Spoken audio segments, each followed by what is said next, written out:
उत्तर प्रदेश में यादव बनाम राजपूत की लड़ाई बढ़ती ही जा रही है। बीते दिनों करणी सेना के कार्यकर्ताओं ने जगह जगह प्रदर्शन किया था। आगरा से जो हंगामा शुरू हुआ वो बढ़ता ही जा रहा है। अब पूर्व सीएम और समाजवादी पार्टी के राष्ट्रीय अध्यक्ष अखिलेश यादव के अलीगढ़ दौरे का विरोध किया गया।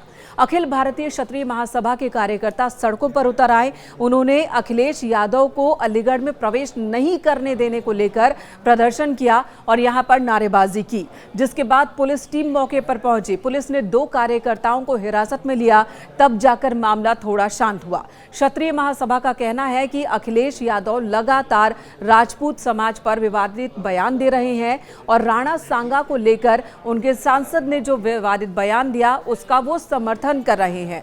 बजाय इसके कि राणा सांगा पर विवादित बयान को लेकर राज्यसभा सांसद को माफी मांगनी चाहिए थी, उन्होंने माफी तो नहीं मांगी। अखिलेश यादव और समर्थन कर रहे हैं। तो उत्तर प्रदेश में फिलहाल राजपूत बनाम यादव की ये लड़ाई रुकती नहीं दिख रही है। अब अखिलेश यादव के विरोध में प्रदर्शन भी होने लगे हैं। उनके दौरे को लेकर भी विरोध जताया जा रहा है। रक्त स्वाभिमान महासम्मेलन में जैसे जैसे भीड़ बढ़ती जा रही है, ठीक उसी तरह से पुलिस की मुश्किलें भी लगातार बढ़ती जा रही हैं। आगरा में रामजीलाल सुमन के बाहर पुलिस का सख्त पहरा सुबह से था ही, लेकिन अब जिस तरीके से सम्मेलन में लगातार बढ़ती भीड़ को देखकर पुलिस ने रामजीलाल सुमन के घर के बाहर अलर्ट दिखाई दिया है। हालांकि ये घर के अंदर जाने का रास्ता है और यहाँ पर पुलिस ने क्रेन लगा दी है। इसके अलावा काफी संख्या में पुलिस बल तैनात है।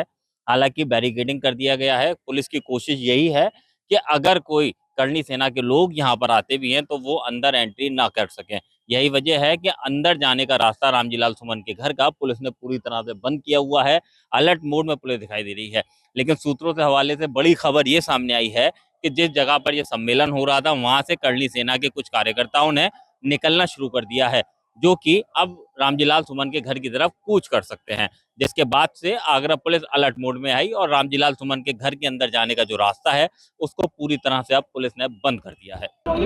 आज राणा सांगा जी की जन्म जयंती कार्यक्रम यहाँ एदमातपुर में मनाया जा रहा है। हमारे साथ बात करने के लिए करणी सेना के राष्ट्रीय अध्यक्ष राज शेखावत जी हैं, इनसे बात कर लेते हैं। सर, आज जयंती है राणा सांगा साहब, जयंती है महाराणा सांगा जी की। जिन महाराणा सांगा जी पर अभद्र टिप्पणी एक जनप्रतिनिधि द्वारा की गई थी, उस जनप्रतिनिधि से हमारी लड़ाई है, न कि और किसी से।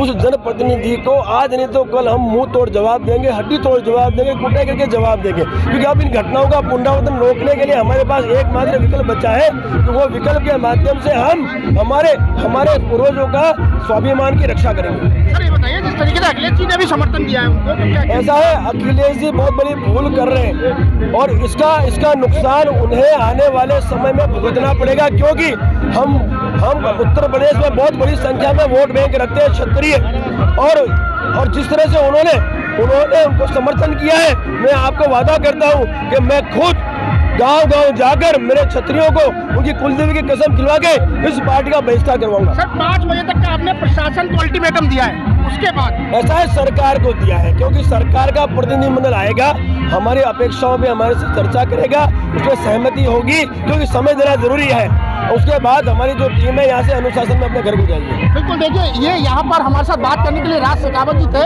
इनका साफ तौर से कहना था कि मैं अखिलेश यादव का विरोध घर घर जाके करूंगा। वहीं इस जयंती के माध्यम से उन्होंने ये भी संदेश दिया रक्त स्वाभिमान सम्मेलन के माध्यम से कि वह जो है शाम 5 बजे तक, जब तक सरकार का प्रतिनिधि मंडल यहाँ बात करने नहीं आएगा, तब तक ये प्रदर्शन और ये जो सख्त स्वाभिमान सम्मेलन है वो ऐसे ही जारी रहेगा। कौन क्या कर रहा है, क्या नहीं कर रहा है, इससे मेरा क्या लेना देना। कौन करणी सेना, तमाम करणी सेना यहाँ घूम रही है। जहां तक मेरा अपना सवाल है, मैंने एक बार नहीं 1000 बार कहा है, कोई व्यक्ति अपने आप में पूर्ण नहीं है, कोई विचार अपने आप में पूर्ण नहीं है। मैंने राज्यसभा में जो बयान दिया, मैं जानता हूं कि मेरे बयान से तमाम लोगों की असहमति हो सकती है, लेकिन असहमति व्यक्त करने का हमारे देश में एक तरीका है। हमारे देश में आईन है, संविधान है, कायदा कानून है। तो कुल मिलाकर के अगर किसी को तकलीफ हुई तो जो विरोध करने के तरीके हमारे देश में हैं, धरना देना, प्रदर्शन करना, सत्याग्रह करना, अखबार में जाना, कोर्ट कचहरी में जाना, उनका सब इस्तेमाल करते। हिंसा का रास्ता किसी भी कीमत पर हमारे देश को स्वीकार नहीं है, और जिस तरह के तत्व यहाँ हिंसक वातावरण बना रहे, ये मैं समझता हूँ देश की सेहत के लिए किसी भी कीमत पर ठीक नहीं है। क्या करें, अकेले घूमें? जब तमाम धौंस मिल रही है, हमारी जिंदगी को खतरा है, लोग गोलियां मार रहे हैं, मेरे परिवार को समाप्त करने की कोशिश की, घर पे बुलडोजर लेकर के आ गए, कोई जीभ काट रहा है, कोई कान काट रहा है, कोई नाक काट रहा है, कोई सीधा गोली मार रहा है, तो उस परिस्थिति में क्या करना चाहिए? मजबूरी था हमारा कोर्ट में जाना, हम हाई कोर्ट में गए।